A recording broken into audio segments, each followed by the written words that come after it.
Hello, traders. FX Pip Collector here. Today is Wednesday, June 4th, and this is my analysis for the US dollar yen. If you haven't done so yet, definitely do check out my free Discord group, which is linked down here in the corner at the end of the video. And make sure to take a look at my website, fxpipcollector.com. Watch the video on my home screen to learn more. So the US dollar yen on the daily time frame, I do admit that it looks like it potentially could go up.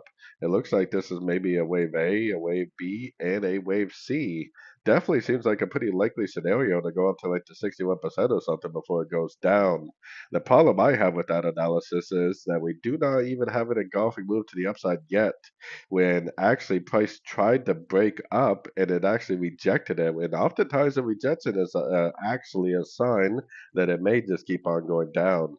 So for me personally, as a trend trader, really can't justify looking for longs at least until we get an engulfing move up or a break up or something telling me that it's okay to start looking for longs on shorter time frames. As of right now, the trend is down on basically every single time frame. So if you're looking for longs on shorter time frames, you are definitely fighting the trend.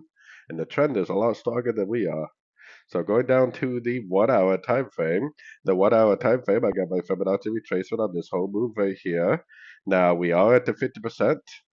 If we get a nice break and hold below structure, I mean, this move up to me definitely looks like a trend. So we possibly could just be now in a crescent to that trend.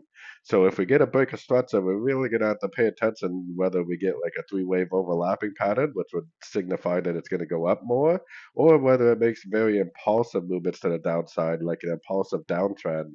Either way, I think that it is going to go down. It's just the question is whether the move down is going to be an overlapping pattern to the uptrend or whether the move down is going to be very impulsive and just continue down. For me personally, because the daily is down and the weekly is down and the monthly market flow is also down, I am definitely still looking for sorts in a downtrend. A lot of times you'll have these type of situations and you're like, oh, okay, this is going to do this, and then I'm going to go long, and then that's going to happen. But in reality, because every single time frame is down, what actually ends up happening is it just keeps on going down. So the trend is your friend as always. I am looking for sorts at the end of every pullback I see.